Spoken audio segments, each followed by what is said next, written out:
اللهم صل علی محمد وعلی آل محمد وبارک وسلم۔ اعوذ باللہ من الشیطان الرجیم، بسم اللہ الرحمن الرحیم۔ وہ صورتیں چل رہی تھی کہ جن کے کرنے سے روزہ ٹوٹ جاتا ہے، کچھ بتائی تھی اور کچھ اور ہے کہ اگر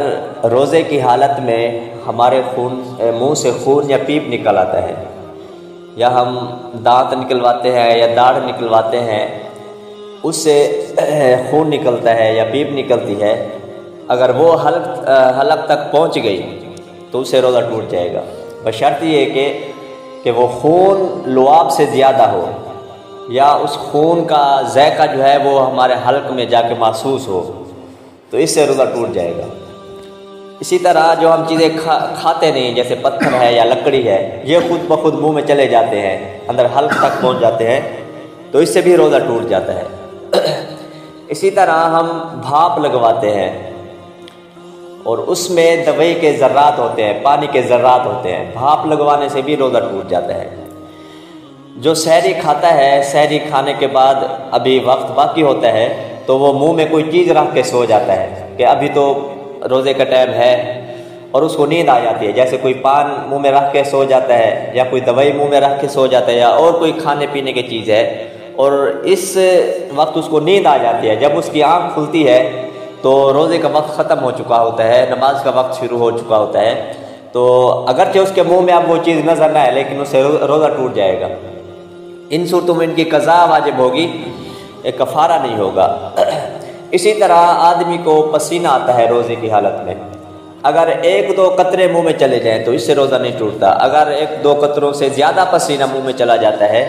حلق تک پہنچ جاتا ہے، تو اس سے روزہ ٹوٹ جاتا ہے۔ آدمی کو معلوم تھا کہ مجھے روزہ ہے،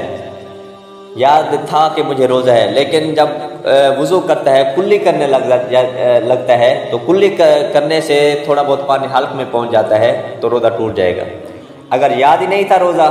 پھر کلی کرتا ہے، پانی کلی کرتے وقت چلا جاتا ہے حلق تک، پھر روزہ نہیں ٹوٹے گا۔ اسی طرح آدمی جو ہے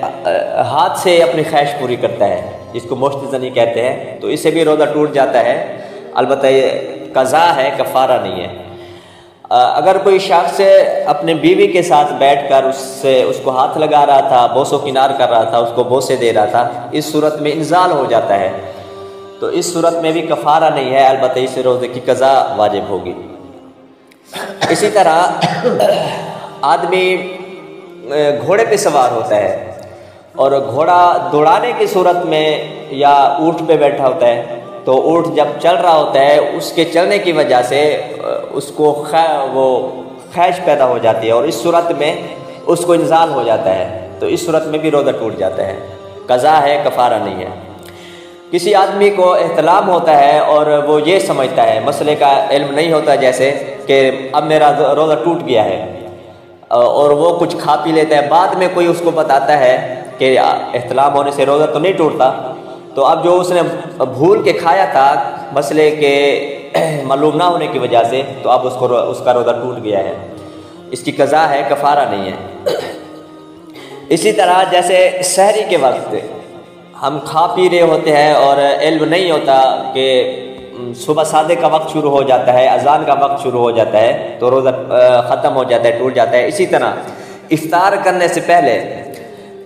اگر غلطی کی وجہ سے وہ یہ سمجھتا ہے کہ جو ہے افطار کا وقت ہو چکا ہے، مغرب کا وقت ہو چکا ہے، اور وہ روزہ افطار کر لیتا ہے، بعد میں اس کو علم ہوتا ہے کہ ابھی تو وقت 1 منٹ یا آدھا منٹ باقی تھا، تو اس صورت میں بھی روزہ ٹوٹ جائے گا، قضا ہوگی، کفارہ نہیں ہوگا۔ جیسے کوئی غلطی کی وجہ سے پہلے اذان دے دیتا ہے، اذان سن کے وہ بھی روزہ کھول لیتے ہیں کچھ لوگ، تو لیکن ابھی ٹائم باقی ہوتا ہے، بعد میں معلوم ہوتا ہے، تو اس صورت میں بھی روزہ ٹوٹ جاتا ہے، قضا ہے، کفارہ نہیں ہے۔ اللہ تعالیٰ عمل کی توفیق عطا فرمائے۔